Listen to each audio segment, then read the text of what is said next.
So magandang gabi sa inyong lahat yan mga idol. Welcome back tayo uli sa ating YouTube channel, Bagong Pilipinas, Old Queen TV mga idol.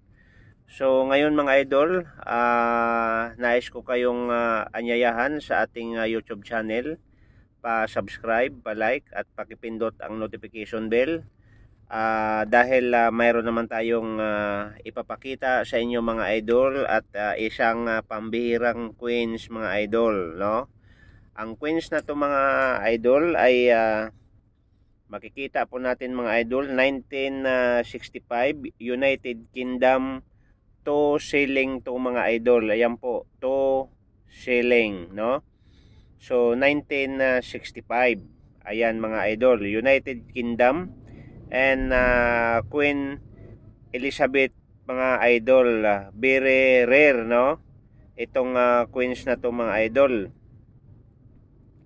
So mga idol, bago tayo maipagpatuloy ang ating YouTube channel, shout out sa lahat lang mga nag-subscribe at sa lahat ng mga nag-comment. At maraming salamat, no? Shout out sa lahat ng mga nag-like at nanood. Maraming salamat sa pagsuporta ninyo sa aking YouTube channel, no? So mga idol, makikita naman natin yung pangalan sa yung nasa harapan, no? So si Elizabeth Djikan mga idol, ayan po yung larawan niya, no? At higit sa lahat, 2 shilling, no? 1965. Mahal na rin ito ngayon mga idol, itong queens na ito, no? Dahil itong queens ngayon mga idol, ang price niya mga idol, no, para malaman natin mga idol, ang kanyang price dito sa Pilipinas mga idol ay naglalaro po ito sa 1,675 pesos mga idol, at sa ibang bansa mga idol ay nasa $31 ang halaga mga idol, ang bintahan nito. So mga idol, kung mayroon kayong ganitong uri ng queens, so i-check ang kinyong mga lagayan at itabi nyo mga idol, kasi hanggat tumatagal ay tumataas ang presyo ng queens mga idol, parang isang alahas, no? Okay, so mga idol, ligid sa kaalaman po ninyo, ang kanyang mintage po ay 48,723,000 mga idol ang kanyang mintage, no? So ang country mga idol, siyempre United Kingdom, and currency, pound ang currency nito mga idol, pound, no? So queens type mga idol, no, Florine Elizabeth Djikan, and period 1965.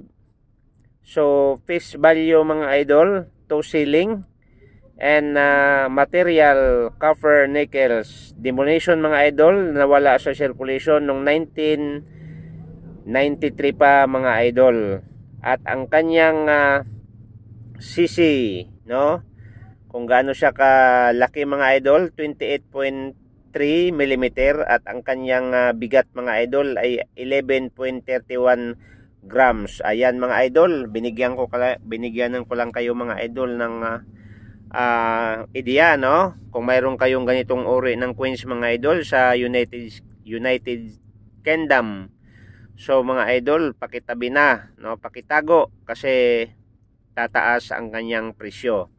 So mga idol, kung kayo ay nakakagusto sa aking mga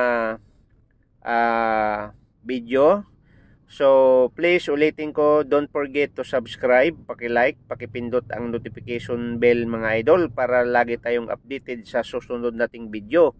So maraming salamat sa inyong lahat, sa lahat ng mga taga-suporta sa aking YouTube channel. So welcome, and God bless sa inyong lahat.